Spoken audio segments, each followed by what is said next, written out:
Welcome to my first vegetable garden. Today I want to show you how to get your strawberry roots set up for spring planting.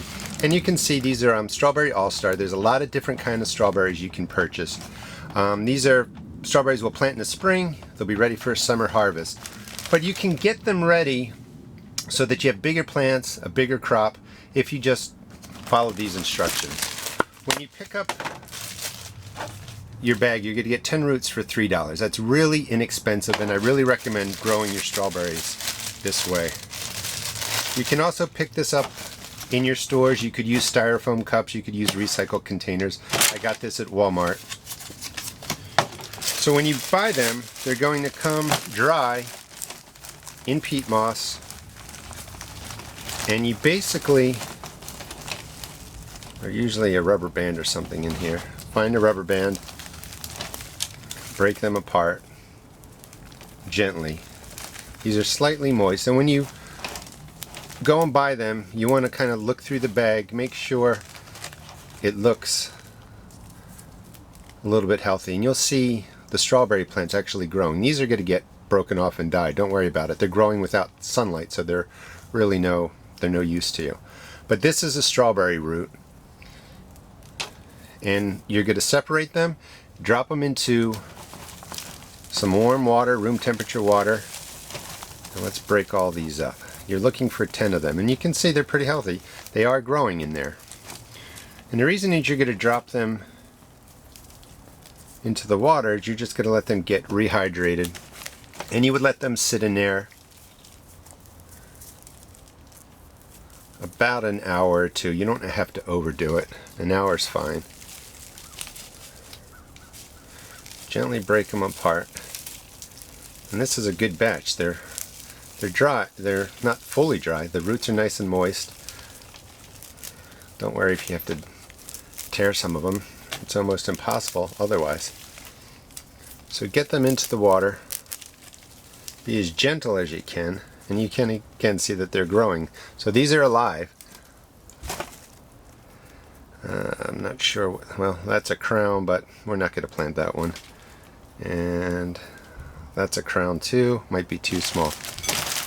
So you can just put the excess in your starting mix. So after about an hour, you have your roots. They're ready. We're not even going to trim them. This one is actually bigger than normal. Usually they're about this size, and they're easy to work with. But this one, I feel like there's more than one in there. No. Let me get one that's a good size. So after about an hour, these are ready to go into your containers. And again, you can buy this at Walmart. You can use like a 10-ounce styrofoam cup, plastic cup, recycled container. These I started about a month ago. These were under my grow lights, and then I took them out here and put them into my greenhouse. But they will grow in here. They'll establish. You'll get a nice leaf set. And the way you do it, it's pretty simple.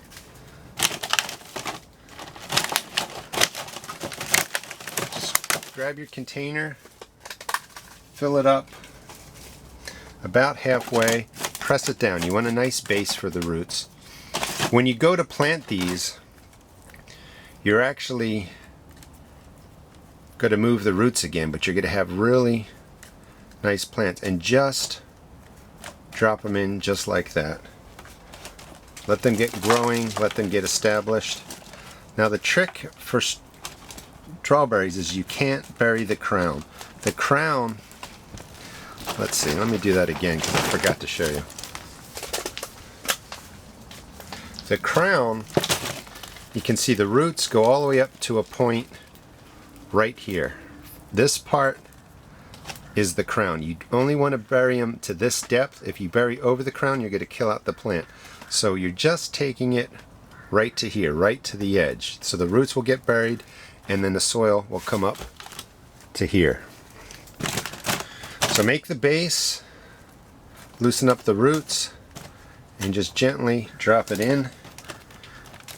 And you're going to just drop the soil in. You can have soil on top of the crown.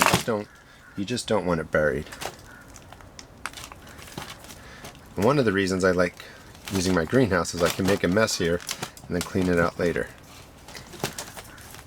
pack the soil in, and that's all you really need to do. So when you're done, yeah, the crown is above the ground, the roots are in there, they'll have time to start growing and establishing. The leaves will start forming in a couple of weeks. You'll see the leaves come out in about a month. Your plants will look like this and they'll keep growing. And soon as the outdoor temperatures get to be like 40-degree nights, they can take some cool weather, but you don't want these getting in, you don't want them really being outside in 30-degree nights, freezing nights. It's just not going to help them. The leaves will get damaged. They'll go into a dormant stage. So keep them warm, keep them growing, and when the nights stay in the 40s, they're really ready to go out. And again, real quick, you're going to plant the root systems. This is a better picture. You can see the roots go right into the crown. You bury them to a depth to here. You make sure that the roots go into the soil and the crown stays above. Hope you enjoyed the video. Please check out my blog at www.therustedgarden.blogspot.com and also check out my YouTube videos. Thanks.